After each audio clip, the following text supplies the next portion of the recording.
Hey everybody, welcome back. This is part two of Rooster Hackle, then and now from 1830 to present. We're going to focus on the shape of hackles, rooster hackles. Before we begin, a huge special thanks to Stuart Hardy for providing a look in his collection. All right, so here's three main hackle shapes. For the dry fly enthusiasts, they will want stiff barbs of even length and a long section of that usable length. Why? It's the hackle tips that are going to float the fly. So having some that are longer and some that are shorter are going to make only the long ones doing the work and the shorter ones useless. Stiff, obviously, to hold it up. So A and B, that lancet shape, is going to really give that. Now, a salmon tire or wet fly tire might want something different like this. These are the 1830s from Stuart Hardy.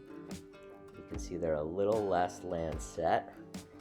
Obviously, people fished in the surface, but again, a little bit more wet fly era. These are from Kelson, so these are for salmon flies. And you can see they're more that C shape where you're going to get a taper to the length of the barbs.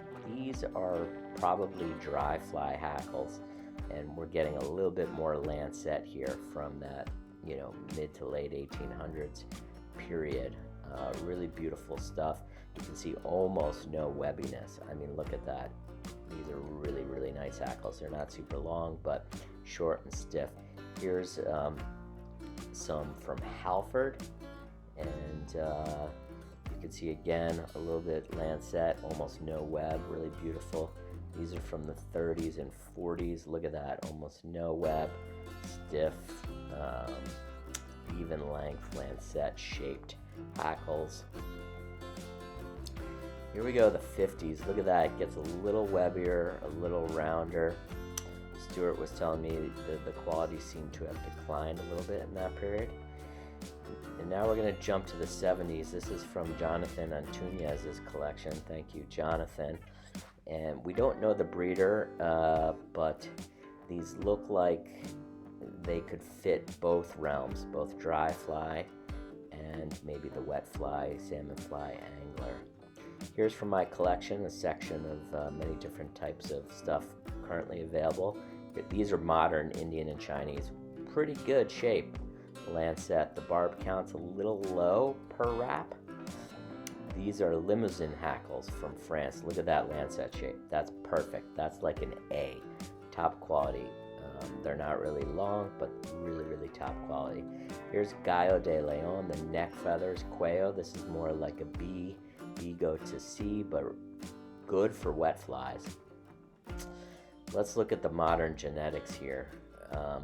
Look at the lancet, which is going to give you the even, stiff barbs, almost no web, and length. Wow, length. So that's a mix of breeders. Let's look at these hackles. On the far left, we have Old English Game from a breeder local to me.